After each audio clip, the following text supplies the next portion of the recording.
গাড়ি চালানোর জন্য যেন ডিজেল পাম্পে আমরা পাই, কোনো পাম্প যেন বলে না ডিজেল নাই। কেন থাকবে না ডিজেল? আমার ব্যক্তিগতভাবে আমি রাস্তার মাঝখানে গাড়ি বন্ধ করে দিয়ে অবরোধ করব। বর্তমানে ডিজেলের খুব সংকট আমাদের।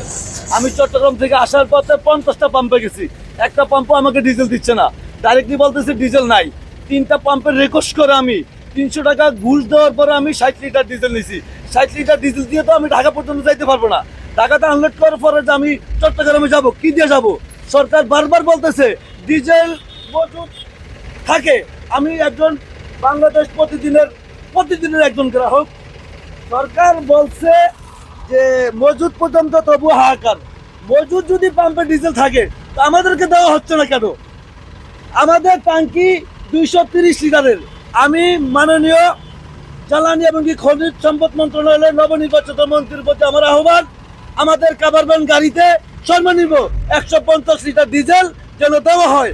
একটা বাসে থাকে 30 থেকে 40 জন যাত্রী যদি ফুল ট্যাঙ্কি ডিজেল পায়, তাহলে আমার 13 মেট্রিক টন মাল প্লাস 8 টন গাড়ির ওজন, আমি কেন ডিজেল পাবো না? আমি কেন পাম্পে করবো? টাকা দিয়ে ডিজেল কেন আমি পাবো না? যদি ডিজেল না পাই তো মহাসড়ক, আমার ব্যক্তিগতভাবে আমি রাস্তার মাঝখানে গাড়ি বন্ধ করে দিয়ে অবরোধ করব। যে স্লোগান 17 বছর খেটে খাওয়ার জনগণের পক্ষে আমরা দিছি, সেই স্লোগান আবারও তুলবো ইনশাআল্লাহ।